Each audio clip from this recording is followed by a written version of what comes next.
I'm Deborah Trowell of Elevation Wealth Partners, and this is the Elevation Market Update.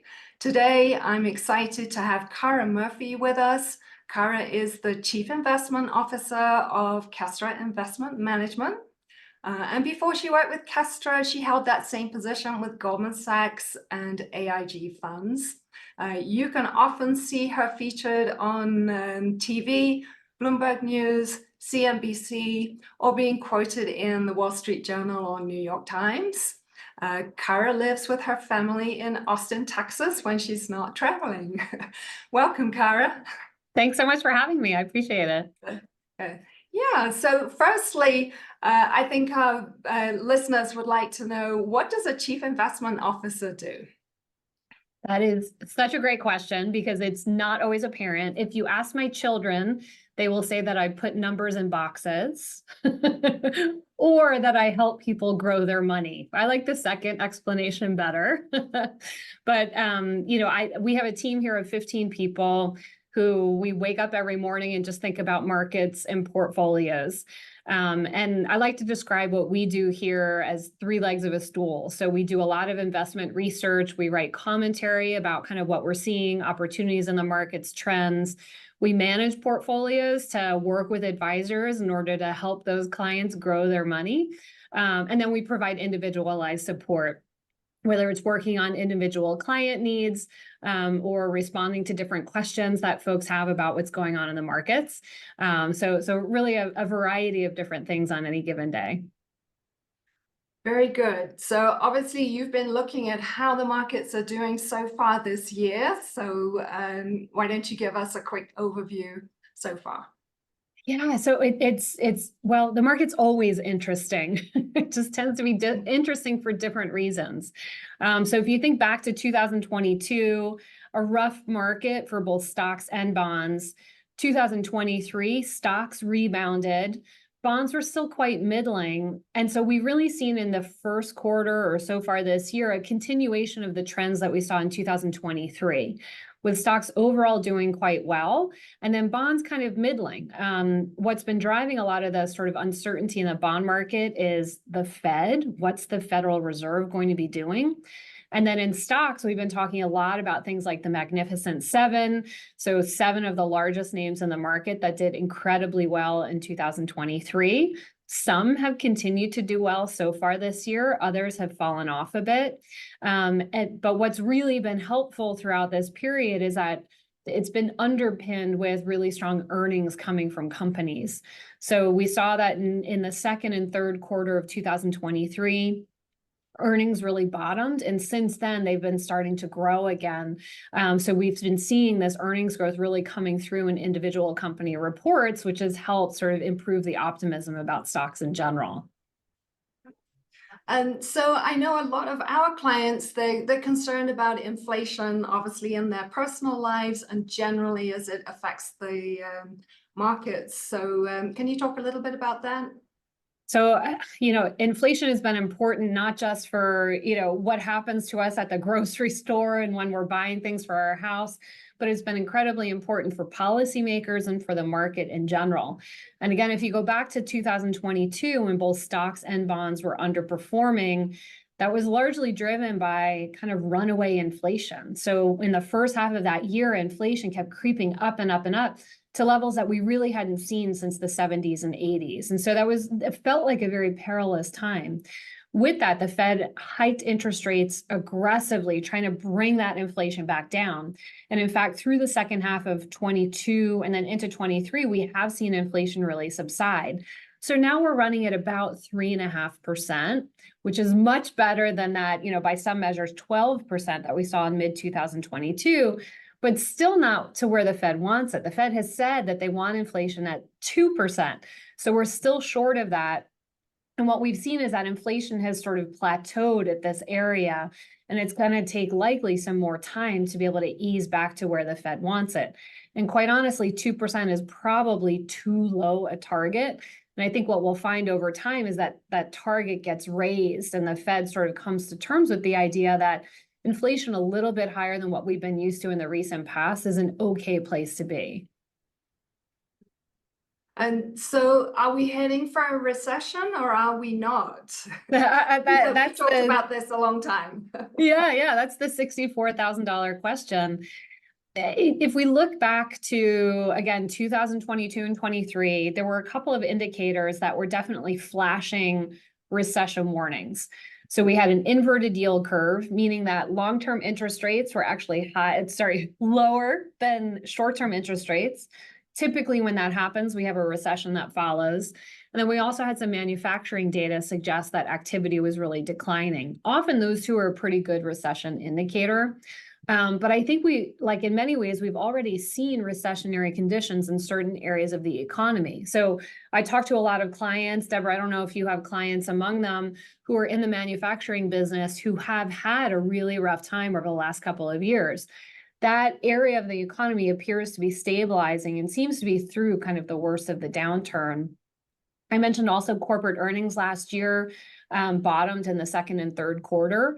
S&P earnings were down about 9% for peak to trough. That's a typical decline in a recession.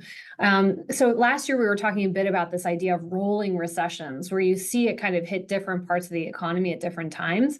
And I think that's what we've been experiencing rather than the sort of classic recession where everything declines at the same time. Right now, what we're seeing is actually an acceleration in overall economic growth. We started the year with expectations of about 1.2%, I believe, GDP growth. Now we're looking at over 2 to 3% growth so far this year. So if anything, economic activity has been accelerating as we've gotten farther into the year. So I think it's unlikely that we see a full-blown recession going forward, even though there might be areas of weakness. Now, I know another area that you look at carefully is unemployment. And how does that tie in with inflation in the economy? So labor has been remarkably sticky. And again, looking back in the recent history, the labor market has been among the tightest that we've ever experienced. So meaning that there are way more jobs available than people to be able to take them. And what happens is that when you have more jobs than people, employers start to chase those few people who are available. And one way that they do that is by increasing wages. So what we saw is that as inflation really ticked up in 2022, not long after that, wages started to really pick up for that exact reason. And so you had a lot of people switching jobs, a lot of people stepping out or being pulled back into the labor market. But that higher wage is really concerning from the Fed's perspective because higher wages then themselves, they're a reaction to inflation and then they fuel inflation themselves. So what the Fed really needs to see in order to be comfortable that inflation is going to get from that like 3.5% level closer to where it wants it to be is for the job market to loosen up a little bit. And in 2023, we started to see signs that the labor market was loosening a little bit. One typical way that we look at this is the number of new jobs that are being created on a monthly basis, and those were starting to come down. Then we hit November of last year and they started to plateau and then actually come back up again. That was a warning sign for the Fed that they were going to have to be less aggressive in cutting interest rates because, the economy's a little bit stronger than what we had thought. Inflation's stickier, the job market is stickier. Just a couple of weeks ago, we started to see the first data that suggests again that the number of new jobs are starting to subside. So that's going to be a good sign for the Fed that maybe they can start to ease the monetary policy in the second half of the year. And I would say that interest rates are probably the one thing that people really worry about. Our clients fall into two camps, I would say, where we have those that they have their house paid off, they don't need to buy a car, and they can enjoy the higher rates on a bank account. And then others, that younger people that are trying to get a foothold into the property markets. So what do you think might happen there? Yeah, I think your client's experience is very illustrative of what's happening in the broad economy, where you have savers who don't rely on a lot of debt, who are happy to see this. But then particularly young people who now, have a lot of student loans that are now going back into repayment. They might use credit cards a lot to sustain their spending, and those rates have gone up a lot. And they're looking to maybe buy their first home or upgrade their first home because their families are growing, and it's hard when mortgage rates are above 7%. So I think that's where you have very different expectations or different experiences depending on kind of where you are in life. So our expectations going forward is that the Fed will start to cut interest rates in the second half of this year, a little bit slower than what some had hoped earlier this year, but those will start to come down somewhat. For longer term interest rates, we would actually expect those to stay on the higher end, simply because there is so much US Treasury debt that needs to be refinanced over the next year or so. And we think inflation will remain a little bit more sticky. So I wouldn't expect long-term interest rates to come down all that much. So, if folks are waiting for mortgage rates to come down, they may not quite get the relief that they're looking for in the near term. And so you mentioned bonds earlier on in our conversation. What's going on in the bond market? Yeah, it's a great question. What is going on? I call 2022 kind of like the existential crisis for fixed income investors, because you had stocks sell off, and usually in that type of a period, bonds offer like a ballast in the portfolio and kind of cushion that downturn. Well, we didn't have that experience. And that was because the Fed was raising interest rates so much, inflation was going up. So the good news is that all that kind of negative trend is largely behind us, right? So inflation is coming down. The Fed is not likely to be hiking interest rates anymore. So what that means is that interest rates have reset higher, yields have reset higher on bonds. And so if you're buying a bond today, you have that higher yield to be able to earn going forward. And in fact, the yields that we're seeing in fixed income are among the highest that we've had in 10 years. So that is typically a pretty good predictor of what your ultimate return will be over the life of that loan. So we actually think that it's a more interesting time to invest in fixed income today compared to what we were expecting 2 years ago.